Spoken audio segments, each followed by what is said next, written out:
বিক্রমপুরের ঐতিহ্যবাহী পিঠা বিবিখানা পিঠার সহজ রেসিপি।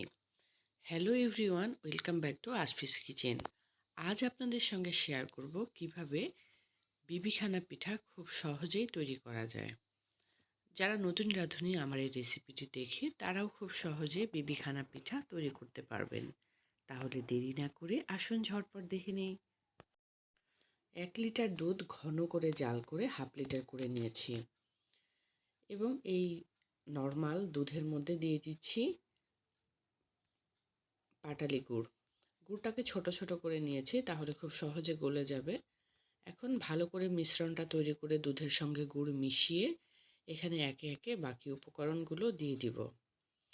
দুধের সঙ্গে গুড় মেশানোর পর কালারটা অনেকটা চেঞ্জ হয়ে গেছে, তখন এখানে দিয়ে দিচ্ছি চালের গুঁড়ো। বাজার থেকে কিনা শুকনো চালের গুঁড়ো আমি এখানে ব্যবহার করেছি।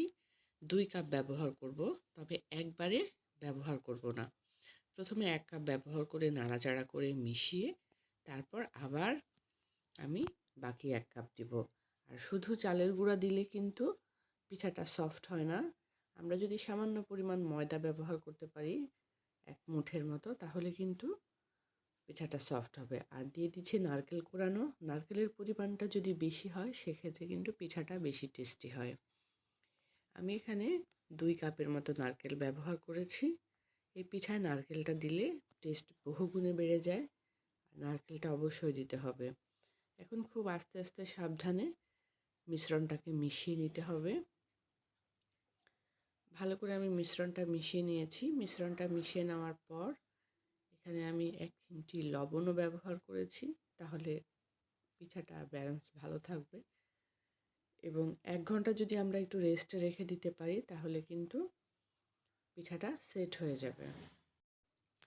ভালো মতো মিশ্রণটি তৈরি হয়ে গেছে। এখন এখানে দিয়ে দিচ্ছি 1 চামচ পরিমাণ ঘি। ঘি দিলে ঘির ফ্লেভারেই পিঠার স্বাদ বহুগুণে বেড়ে যাবে। এখন ঘি সহ মিশিয়ে সব উপাদানগুলো সহ আমি একটি ঢাকনা দিয়ে 1 ঘন্টার মতো রেখে দেব। তাহলে ব্যাটারটা সেট হয়ে যাবে এবং আমাদের বিবিখানা পিঠাটাও ব্যাটার মসৃণ হবে এবং পিঠাটা খেতে বেশি ভালো লাগবে।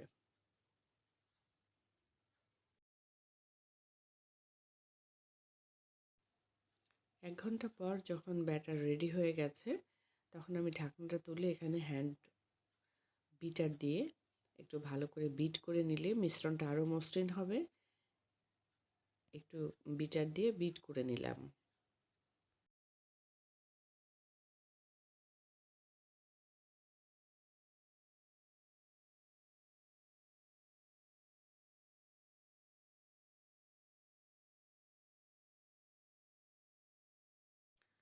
এবার একটি ঢাকনাযুক্ত প্যান নিয়ে নিয়েছি। এই প্যানের মধ্যে একটি কাপড় দিয়েছি, কাপড়ের উপর স্ট্যান্ড দিয়েছি।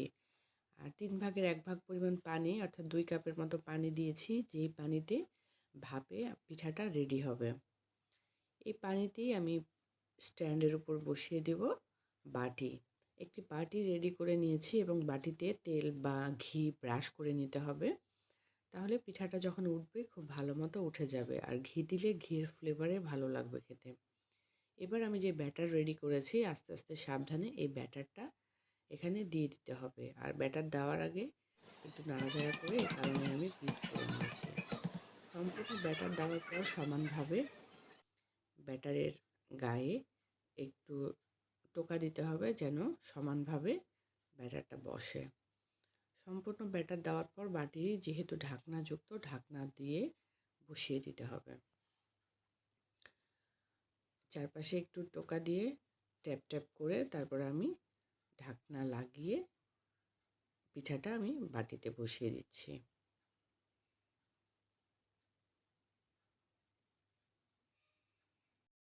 পাত্রে ছিদ্র থাকলে এই ছিদ্রটা একটি কাগজের সাহায্যে বা কাপড়ের সাহায্যে বন্ধ করে দিতে হবে, তাহলে আর ভাপটা বাইরে বের হয়ে আসবে না। চুলার আঁচটা প্রথমে আমি হাই হিট রাখবো।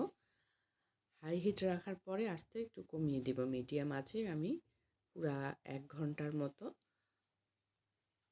রান্না করে নেব। 1 ঘন্টা পর ঢাকনা উল্টিয়ে দেখলাম কতটুকু তৈরি হয়েছে। তবে যারা নতুন রাঁধুনি অবশ্যই সাবধানে ঢাকনা উল্টাবেন যেন হাতটা না পুড়ে যায়। হয়েছে কিনা ভেতরে চেক করার জন্য একটি কাঠি আমরা প্রবেশ করতে পারি। হালকা করে চেক করে নিতে হবে যে ঠিক হয়েছে কিনা। যদি কাঠির গায়ে কিছু লেগে থাকে তাহলে বুঝবেন যে আরও সময় লাগবে। এইভাবে যখন পারফেক্টভাবে তৈরি হয়েছে, আমি নামানোর পরে একটি কাঠিতে এভাবে চেক করে নিলাম যে কাঠিতে কিছু লেগে নেয়, তার মানে পারফেক্টভাবে পিঠাটা রেডি হয়ে গেছে। এবার কিছুটা ঠান্ডা হতে দিব। 15 থেকে 20 মিনিট একটু ঠান্ডা হওয়ার পর একটি চাকুর সাহায্যে চারদিক থেকে এভাবে স্লাইস করে কেটে নিয়ে তারপর আস্তে করে আমি নামিয়ে নেব। তবে চাকুতে চাইলে একটু তেল মাখিয়ে নিতে পারেন, তাহলে মসৃণভাবে পিঠাটা কাটতে পারবেন। দারুণ সুন্দর এই বিবিখানা পিঠাটা কেকের মতো করে উল্টাতে হবে। একটি প্লেট বা একটা জায়গায় ভালো করে উল্টা করে বসিয়ে তারপর উপর থেকে চাপ দিয়ে আস্তে আস্তে সুন্দর করে উঠাতে হবে। ওয়াও! দারুণ হয়েছে। পিঠাটার মতো একদম কেকের মতো লাগছে। এটা বাংলাদেশি কেক অনেকে বলে। এখন সুন্দর করে উপরে ডেকোরেশন করে তারপর আমরা স্লাইস স্লাইস করে কেটে পরিবেশন করতে পারি। এবার মনের মতো করে আমরা স্লাইস করে কেটে পছন্দ মতো ডেকোরেশন করতে পারি।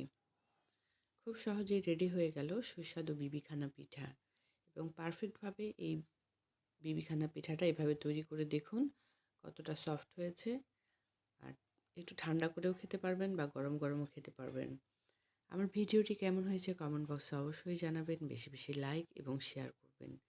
দেশ বিদেশের বিভিন্ন ধরনের রান্না দেখতে চোখ রাখুন আসপিস কিচেনে। আমাদের সঙ্গে থাকার জন্য এবং ভিডিওটি দেখার জন্য ধন্যবাদ।